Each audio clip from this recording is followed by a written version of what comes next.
स्वागत है आप सभी का इस वीडियो में। आज हम कवर कर रहे हैं पेपर 7 के फर्स्ट चैप्टर का थर्ड टॉपिक, जो कि है 21वीं सदी में भारत में शिक्षा।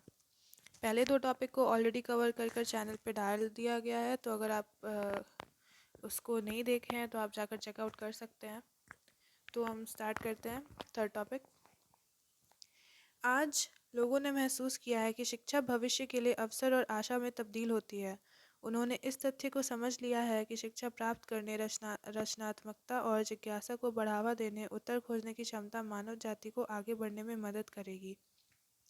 भारत में शिक्षा संस्कृति दिलचस्प तौर पर पहुंच गई है। शिक्षक अधिक योग्य हैं, छात्र अधिक जागरूक है, स्कूलों में बेहतर सुविधाएं हैं और शुल्क संरचना बहुत अधिक हो गई है। आधुनिक समय की शिक्षा निश्चित रूप से कंप्यूटर, प्रोजेक्टर, इंटरनेट और बहुत कुछ की से सहायता प्राप्त है। जो कुछ भी सरल किया जा सकता था उसे सरल बना दिया गया है। प्रौद्योगिकी और विज्ञान ने जीवन के हर पहलू की खोज की है। इंटरनेट अविश्वसनीय ज्ञान प्रदान करता है और इसका कोई अंत नहीं है। भारत में शिक्षा में प्राथमिक, माध्यमिक और उच्च शिक्षा शामिल है। प्रारंभिक शिक्षा 8 वर्षों तक चलती है और माध्यमिक और वरिष्ठ माध्यमिक शिक्षा 4 वर्षों तक चलती है। भारत में उच्च शिक्षा उच्चतर माध्यमिक शिक्षा उत्तीर्ण करने के बाद शुरू होती है और स्नातकोत्तर पाठ्यक्रम आमतौर पर 2 से 3 साल की अवधि के होते हैं। आधुनिक शिक्षा का लक्ष्य आधुनिक शिक्षा का लक्ष्य यह सुनिश्चित करने पर ध्यान केंद्रित करता है कि बच्चे समस्या समाधानकर्ता, निर्णय लेने वाले और सक्षम बनने वाले बने। छात्रों को जीवन कौशल के साथ स्कूल छोड़ना होगा, जो उन्हें चुनौतियों से निपटने में मदद करेगा, भले ही वे उनका समाधान न जानते हों। सबसे महत्वपूर्ण बात यह है कि उन्हें अपने आसपास के उन लोगों के साथ काम करने में सहज होना चाहिए, जिनकी अलग अलग पृष्ठभूमि और जीवन के अनुभव हैं। खोज का लगभग कोई भी क्षेत्र ऐसा नहीं बचा है जो एक आयामी या व्यक्तिवादी हो। यहाँ तक कि अगर आप टेनिस या एथलेटिक्स जैसे किसी व्यक्तिगत खेल को अपनाने वाले खिलाड़ी का सबसे चरम उदाहरण लेते हैं, तो उन्हें मनोवैज्ञानिकों, प्रशिक्षकों, बड़े डेटा तकनीशियनों आदि के साथ इंटरफेस करने और एक टीम के रूप में मिलकर काम करने की आवश्यकता होती है। कौशल आधारित शिक्षा भविष्य की ज़रूरत है।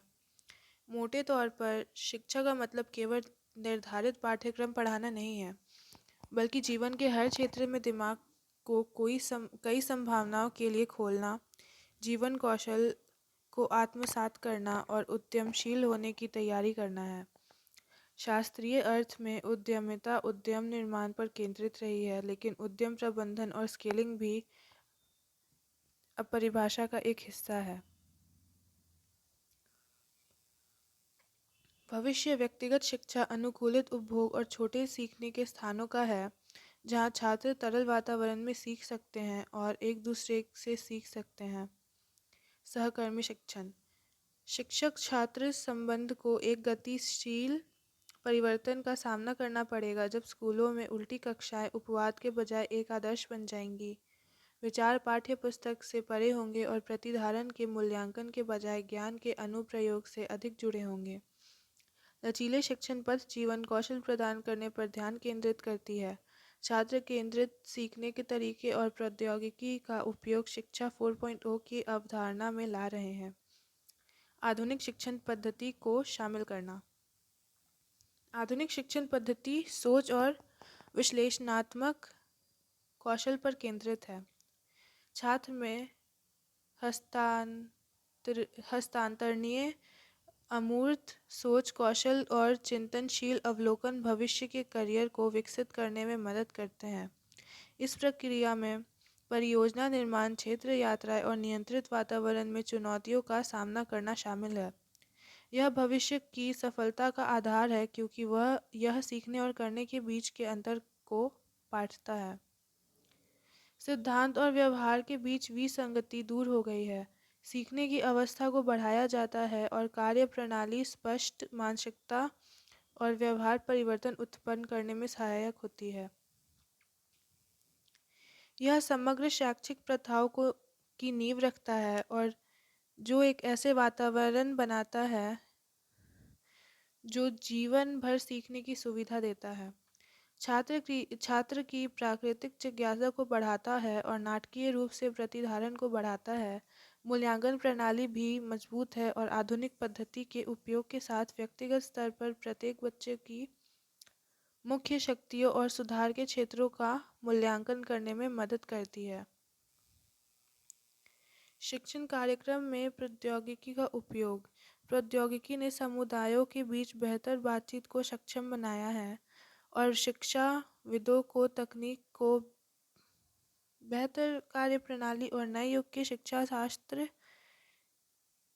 के प्रवर्तक के रूप में देखना चाहिए, न कि शिक्षक के विकल्प के रूप में। सीखने को अधिक स्वाभाविक बनाने के लिए प्रौद्योगिकी का उपयोग भविष्य की कुंजी है। जब हमारा दैनिक जीवन तकनीक से सशक्त हो गया है, तो कोई कारण नहीं है कि शिक्षण अधिगम को इससे वंचित रखा जाए। यह अंतर तब बना रहता है जब छात्रों को केवल पारंपरिक तरीकों का उपयोग करके पढ़ाया जाता है। कार्यस्थल प्रौद्योगिकी के उपयोग से भरा होता है। छात्र अक्सर अनुकूलन करने में असफल हो जाता है और लड़खड़ा जाता है, जिससे रोजगार जंगल में अनुपयुक्त होने का खतरा मंडराने लगता है। कक्षाओं में प्रौद्योगिकी के उपयोग से छात्रों को के सीखने की प्रक्रिया में कई सकारात्मक बदलाव आए हैं। AR, VR, AI, ब्लॉकचेन वर्तमान ही नहीं भविष्य भी है। Artificial intelligence, augmented reality, automation, robotics, virtual reality, digital marketing आदि के समामेलन ने शिक्षा क्षेत्र में क्रांति ला दी है। स्कूल इन विषयों के लिए निर्मित प्रयोगशालाओं को शामिल कर रहे हैं। प्रौद्योगिकी के उपयोग ने अंतःविषय शिक्षा और अनुसंधान आधारित नवाचार पर प्रभाव डाला है। ये था आपका थर्ड टॉपिक। आपका फोर्थ टॉपिक है औपचारिक, अनौपचारिक और गैर औपचारिक शिक्षा। इसको हम नेक्स्ट वीडियो में कवर करेंगे, तो उसके लिए वेट करें आप, और मिलते हैं आपसे नेक्स्ट वीडियो में। Do like and subscribe. Thank you so much.